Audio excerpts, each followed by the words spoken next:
Welcome friends, welcome to my channel Palash education. આજે તારીખ 14/9/2025 રોજ રેવન્યુ તલાટીનું જે પેપર લેવાયું છે એની અંદર જે ઇંગ્લિશ પૂછાયું છે એનું સોલ્યુશન કરીશું.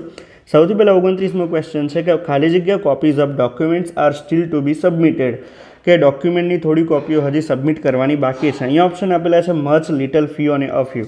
લિટલ શબ્દ ગણી ન શકાય એના માટે આવે છે, તો 3 ઓપ્શન વધ્યા, મચ, ફ્યુ અને અફ્યુ. મચ જે છે એ સિમ્પલ સેન્ટેન્સમાં વપરાય છે. અહીંયા ફ્યુ અને અફ્યુમાંથી શું આવશે? તો a few copies of documents, કે ડોક્યુમેન્ટની કેટલીક કોપી, એ વખતે ફ્યુનો ઉપયોગ કરવાનો છે. તો ઓપ્શન નંબર ડી કરેક્ટ છે. આગળનો છે do you know the reason ખાલી જગ્યા હિઝ એબ્સન્સ. હવે આવો એક ફ્રેઝ છે કે do you know the reason ખાલી જગ્યા હિઝ એબ્સન્સ, એની એબ્સન્સ એનું શું કહેવાય, જે ગેરહાજરી માટેનું કારણ જાણો છો, તો એ વખતે ઓપ્શન નંબર ડી ફોર નો પ્રિપોઝિશનનો ઉપયોગ થશે. 31મો ક્વેશ્ચન છે હી કોટ ડેન્ગ્યુ ખાલી જગ્યા he was working on a construction site. તો તે કન્સ્ટ્રક્શન સાઇટ ઉપર કામ કરતો હતો, એ દરમિયાન એને ડેન્ગ્યુ પકડાયો છે. તો એ વખતે શું આવશે? તો અહીંયા આવશે વાઇલ, જે ઓપ્શન છે એનો ઉપયોગ થશે કંજક્શન તરીકે, જે જ્યારે સાઇટ ઉપર હતો ત્યારે એને ડેન્ગ્યુ પકડાયો. ડ્યુરિંગ શબ્દ ક્યારે આવશે? ક્રિયાપદની તરત પછી આવશે. તો આગળનું ક્વેશ્ચન છે ધ કિડ્સ પરફોર્મડ ખાલી જગ્યા બિફોર અ લાર્જ ઓડિયન્સ, કે છોકરાઓએ મોટી વિશાળ સંખ્યાના પ્રેક્ષકો સામે પરફોર્મ કર્યું ઉત્સાહિત રીતે. તો ઇંગ્લિશમાં ઉત્સાહિત રીતે આ શું થયું? તો આ જે શબ્દ છે એન્થુઝિયાસ્ટિકલી, એટલે કે ઉત્સાહપૂર્વક. તો આ શું થશે? એડવર્બ થશે. એટલા માટે એનો સ્પેલિંગ આ રીતના આવશે, ઉત્સાહિત રીતે, ઉત્સાહપૂર્વક, એન્થ્યુઝિયાસ્ટિકલી. આગળનો ક્વેશ્ચન છે માય કોલેજ ઇઝ ફાર્ધર ધેન, મારી કોલેજ તેના કરતાં દૂર છે.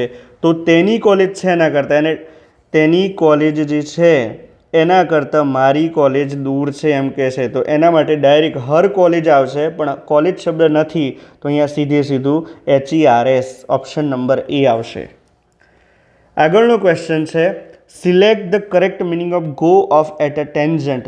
મિત્રો આ એક ફ્રેઝ છે, go off at a tangent, મતલબ વાત બદલી કાઢવી, અચાનક બીજી જગ્યાએ આડી અવડા પાટીત લઈ જવી.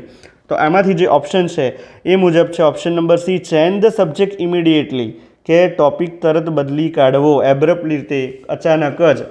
બરાબર, તો ઓપ્શન નંબર સી આવશે. આગળનો ક્વેશ્ચન છે ચૂઝ ધ સિનોનિમ્સ ઓફ લેથર્જિક.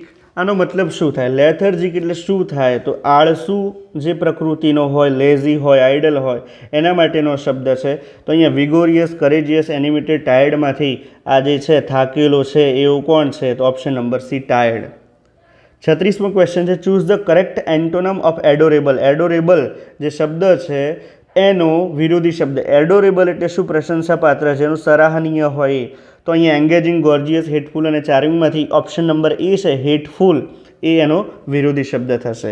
આગળનો છે choose the correct one word substitution of a small shelter for a dog, કે કૂતરાઓને રહેવા માટેનું જે છે શેલ્ટર એને શું કહેવાય? તો આ તો સિમ્પલ વર્ડ છે, એને કેનલ કહેવામાં આવે છે.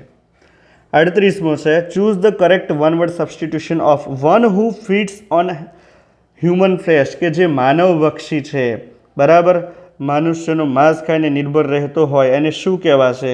તો એને કહેવાશે કેનિબલ.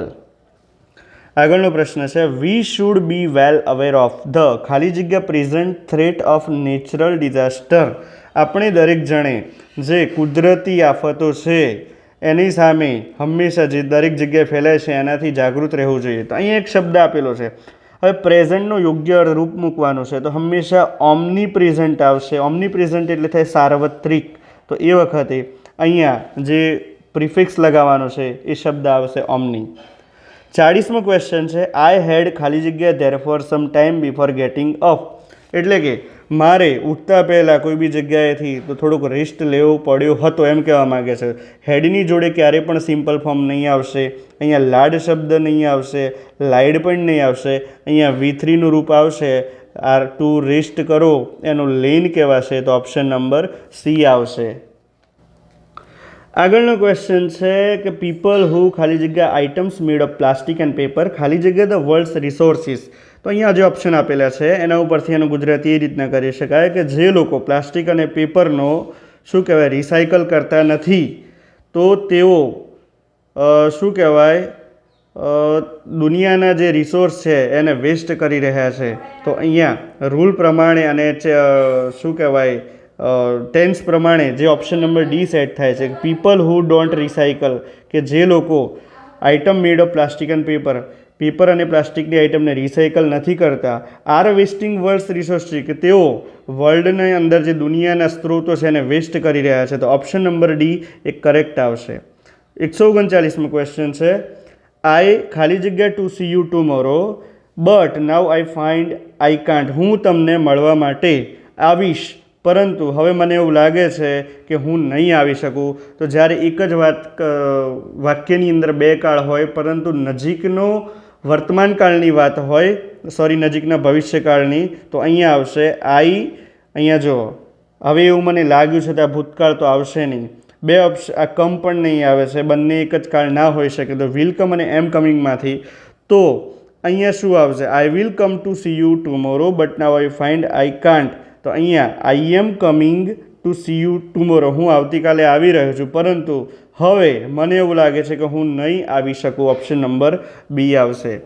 આગળની વાત કરીએ કે 140મો ક્વેશ્ચન છે કે the department has already declared all the details of the investigation. Voice change કરવાનો છે તો અહીંયા જુઓ, voice already declared all the details of the investigation, આ શબ્દ પહેલાં આવશે.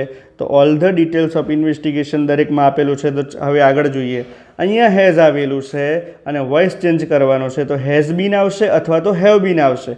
પરંતુ અહીંયા ઓલ ધ ડિટેલ્સ આપેલું છે ઓફ ધ ઇન્વેસ્ટિગેશન, તો અહીંયા વેરવાળું નહીં આવશે, હેડવાળું નહીં આવશે, સીધું હેવ ઓલરેડી બીન અથવા તો હેઝ ઓલરેડી બીન. તો આની અંદરથી શું આવશે?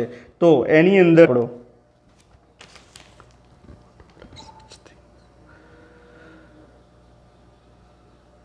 who told her such things.